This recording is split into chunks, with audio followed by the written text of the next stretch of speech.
नमस्कार। आज हम गुरुग्राम में जो हाल में भयानक बाढ़ आई 10 और 11 जुलाई को, उस पर थोड़ी गहराई से बात करेंगे। हमारे पास गुरुग्राम बाढ़ त्रासदी, कारण और परिणाम रिपोर्ट के कुछ अंश हैं। जी। कोशिश ये समझने की है कि कैसे सिर्फ 24 घंटे में 200 मिलीमीटर से ज्यादा बारिश ने शहर को एकदम ठप कर दिया। बिल्कुल। और इसके पीछे क्या कारण थे, क्या नतीजे हुए, ये सब जानना जरूरी है। हाँ, क्योंकि ये सिर्फ बारिश की कहानी नहीं लग रही। लगता है शहर के ढांचे, प्लानिंग, उसमें भी कुछ गंभीर कमियां सामने आई हैं। सही कहा आपने। और ये सिर्फ पानी भरने या ट्रैफिक जाम की बात नहीं है। रिपोर्ट के मुताबिक 8 लोगों की जान चली गई इसमें। 8 मौतें, ये तो बहुत दुखद है। जी बिल्कुल। ये सिर्फ आंकड़े नहीं है। शहर का बड़ा हिस्सा पानी में डूबा, जनजीवन पूरी तरह अस्त व्यस्त हो गया। ये जो 8 मौतें हुई, रिपोर्ट कुछ बताती है इनके बारे में? मतलब ये कैसे हुआ? क्या ये सिर्फ डूबने से? नहीं, सिर्फ डूबने से नहीं। रिपोर्ट के अनुसार मौतें अलग अलग तरह से हुईं, जो उस वक्त के हालात को दिखाती हैं।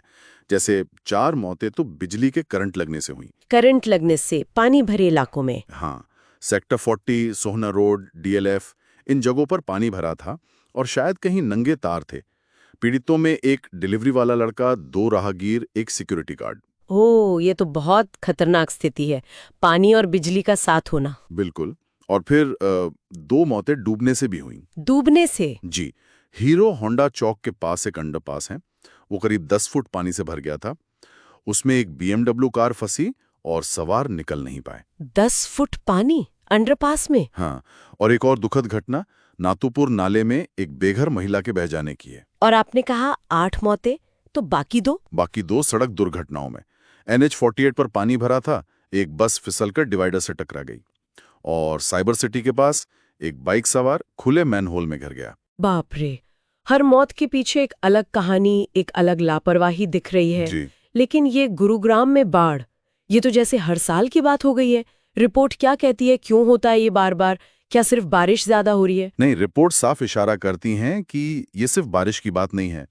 असल में ये प्रणालीगत समस्या है।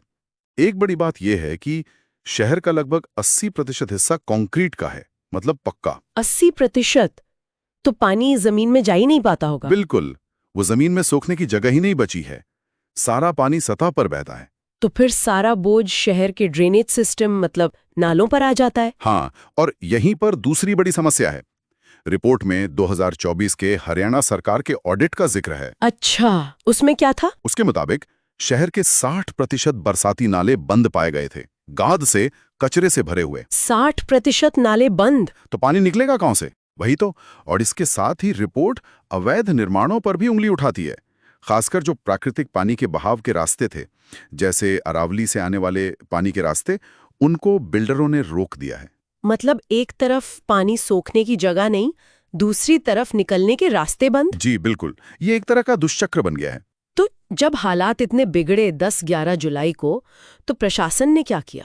NHAI, नगर निगम, कुछ तैयारी थी? रिपोर्ट के मुताबिक कोशिशें तो हुई, पंप वगैरह लगाए गए पानी निकालने के लिए। लेकिन फिर एक और दिक्कत आ गई, बिजली कटौती। ओहो। तो पंप भी नहीं चले। ज्यादातर पंप बिजली न होने से बेकार हो गए। गुरुग्राम पुलिस ने एडवाइजरी तो जारी की, लेकिन सड़कों को पहले से बंद करने जैसे जो जरूरी कदम थे, वो शायद समय पर नहीं उठाए गए। जाहिर है, लोग तो बहुत गुस्से में होंगे। हाँ, रिपोर्ट में इसका जिक्र है। स्थानीय लोगों में काफी गुस्सा है। वो इसके लिए बिल्डर राजनेता गठजोड़ को जिम्मेदार ठहरा रहे हैं। उनका मानना है कि ये जो अनियोजित विकास हुआ है, नियमों को ताक पर रखकर, उसी का नतीजा है ये सब। और इसका आर्थिक असर? गुरुग्राम तो एक बड़ा बिजनेस हब है, साइबर हब, उद्योग विहार। असर तो काफी पड़ा। ये जो बड़े कॉर्पोरेट इलाके हैं, वहां दफ्तर 2 दिन बंद रखने पड़े।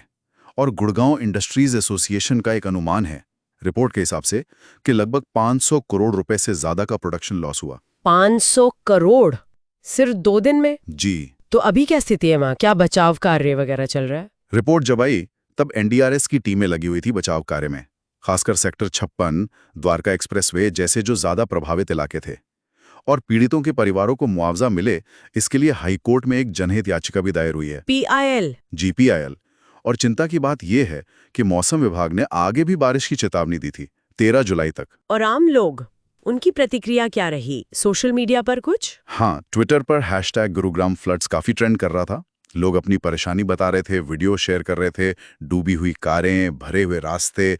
कई जानी-मानी हस्तियों, सांसदों ने भी आवाज उठाई, जवाबदेही तय करने की मांग की। तो कुल मिलाकर ये रिपोर्ट यही कह रही है कि गुरुग्राम की ये बाढ़ सिर्फ एक कुदरती आफत नहीं है, बिल्कुल नहीं। बल्कि इसमें इंसानी हाथ ज्यादा है। खराब प्लानिंग, नालों का बंद होना, अंधाधुंध कंस्ट्रक्शन, इन सब ने मिलकर इस मुसीबत को और बड़ा बना दिया। आपने बिल्कुल सही निचोड़ निकाला। ये मानव निर्मित कारकों का एक घातक मिश्रण है और रिपोर्ट हमें एक अहम सवाल के साथ छोड़ जाती है। क्या? यही कि गुरुग्राम में बाढ़ का ये संकट तो हर साल गहराता जा रहा है। तो क्या 2025 की ये जो भयानक त्रासदी हुई, जिसमें जानें गईं, इतना नुकसान हुआ, क्या ये आखिरकार सिस्टम को जगा पाएगी?